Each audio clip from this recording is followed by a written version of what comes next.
Vous élevez des porcs, alors attention. La reproduction non contrôlée et le fait de mélanger des animaux de tout âge dans la même loge peuvent détruire votre élevage sans que vous vous en rendiez compte. Aujourd'hui, je vais vous expliquer les conséquences graves de ces mauvaises pratiques, les maladies qui en découlent et surtout comment les éviter pour garantir un élevage rentable et sain.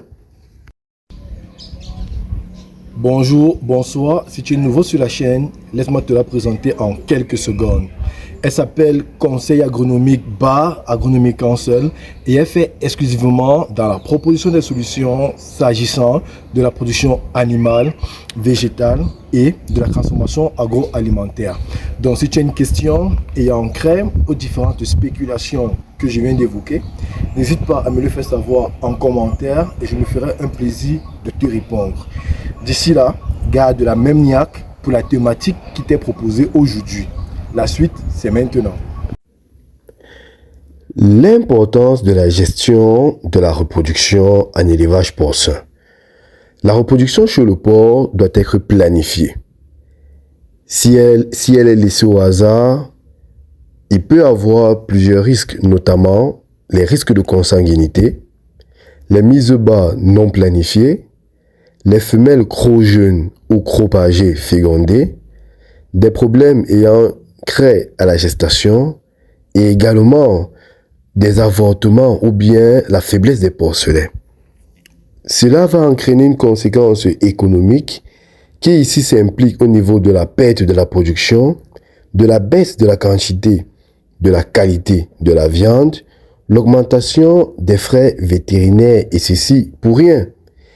Également, l'effet de mélanger des porcs à différents stades physiologiques, surtout dans une même loge, on retrouve souvent des porcelets au sevrage, des jeunes en croissance, des femelles gestantes, des veras en reproduction ou des veras reproducteurs.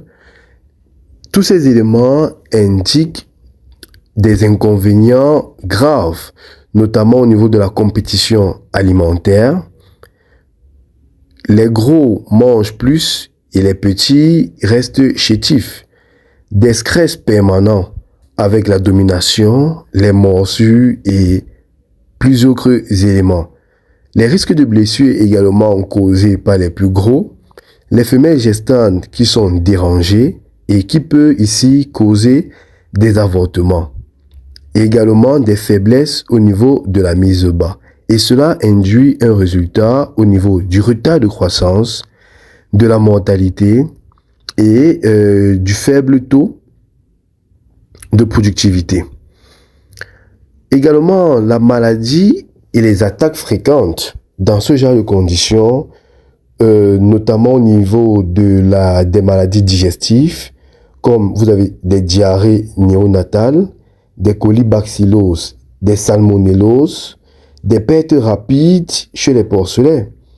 Également des maladies respiratoires comme la grippe porcine, des taux retard de croissance, des mortalités accrues. Également au niveau des parasites, vous avez des vers, vous avez la gale, vous avez des poux. Tous ces éléments entraînent des conséquences physiologiques sur le sujet, notamment la croissance qui est ralentie, des mauvaises conversions alimentaires, des faiblesses générales. Conséquence, vous avez des porcs déformés, des poids qui ne sont pas convaincants, des carcasses difficiles à cerner. Toujours dans le même sillon, vous avez des bagarres et des stress sociales. Donc, le mélange d'âge, les bagarres fréquentes, des dominations de tout mal peut ici entraîner des stress chez les femelles gestantes.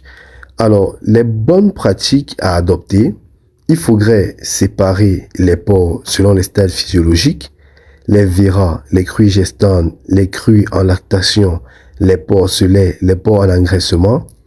Contrôler la reproduction, notamment utiliser un virage choisi et limiter l'accès aux femelles. Noter les dates de saillie et les mises bas pour organiser la production. Assurer une alimentation équilibrée, adaptée à chaque catégorie.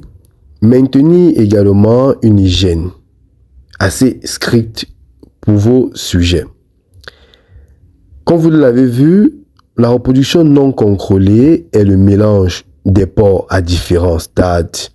Cela peut entraîner des maladies, des bagarres, des pertes économiques et surtout compromettre toute votre production. Un mélange ou un élevage rentable, c'est un élevage organisé où chaque catégorie de porc a sa place. Si vous voulez plus de conseils pratiques sur l'élevage, abonnez-vous à la chaîne, mettez un like et partagez cette vidéo à d'autres éleveurs. Et souvenez-vous, l'agronomie est une vie.